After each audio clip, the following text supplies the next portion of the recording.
Welcome to Budapest. Come on in, I'll show you around.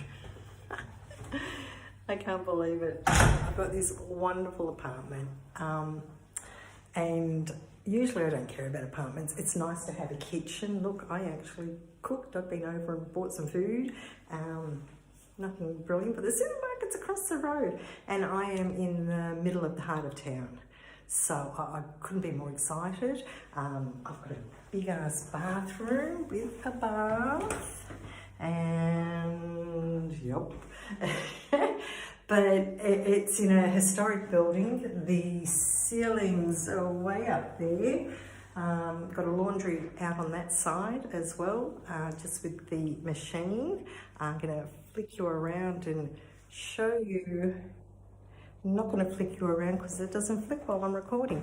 Okay, so in here is the lounge room.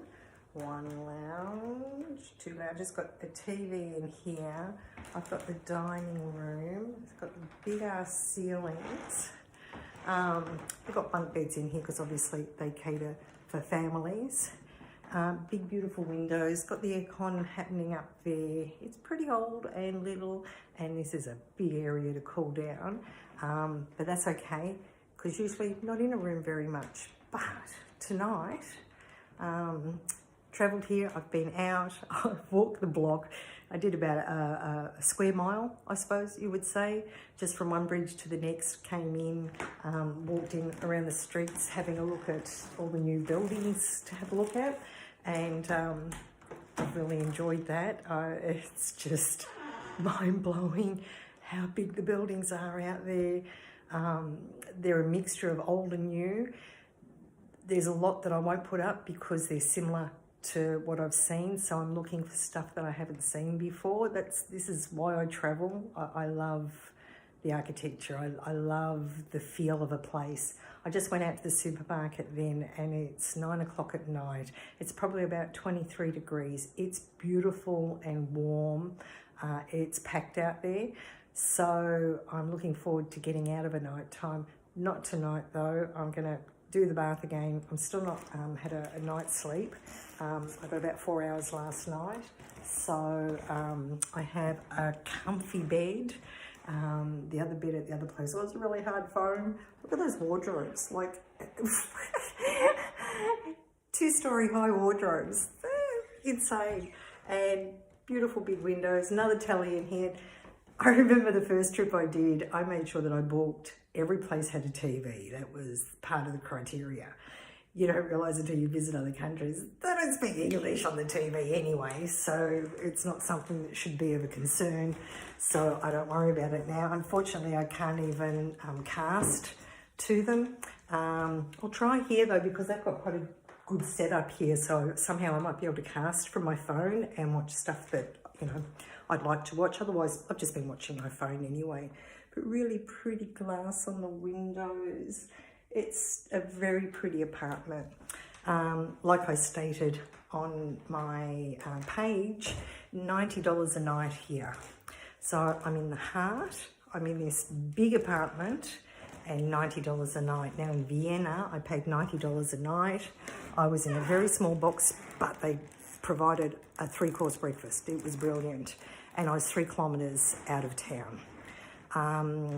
In Bratislava, I always want to stick an eye in there. Bratislava, I was in the middle of Old Town and I paid $70 that night, and I had a share bathroom and just the bedroom and use of the kitchen, which is really good because you can still make yourself, you know, I've brought my tea bags, so I've been drinking my tea, which I'm probably going to run out of, I'd say by the end of this week. Oh no, I've got about 10 bags in there. I don't get 2 to 3 cups out of a bag. Yorkshire tea is super strong, so it's seeing me through the trip, which is pretty wonderful. And what was I saying? So Bratislava was $70 for the night for a room, but smack bang in the middle of it. And if I wanted to, if I was staying longer, I could have had access to a fridge there. You could put stuff in it, which really helps. You can just get milk and cereal if you're not getting breakfast.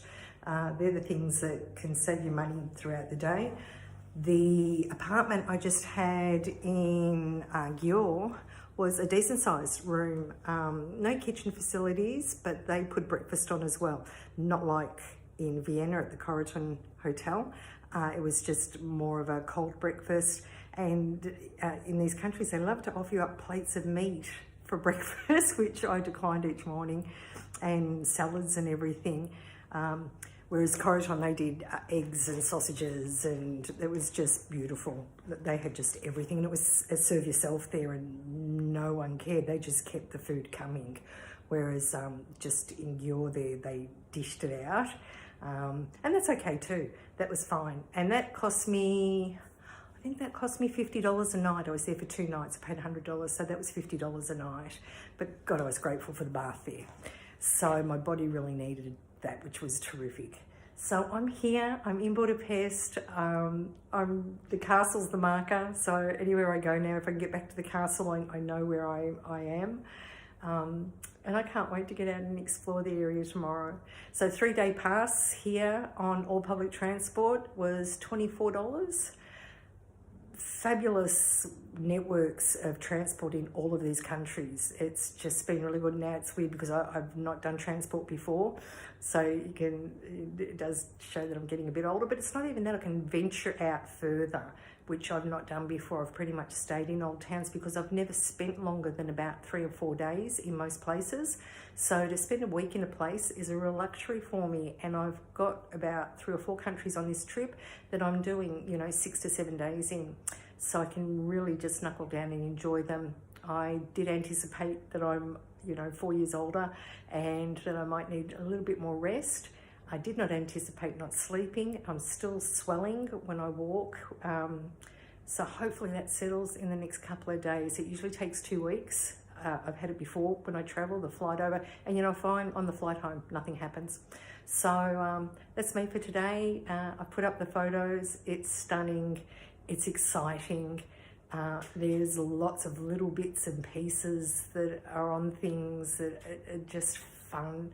So I hope you enjoy the ride with me. Thanks. Bye.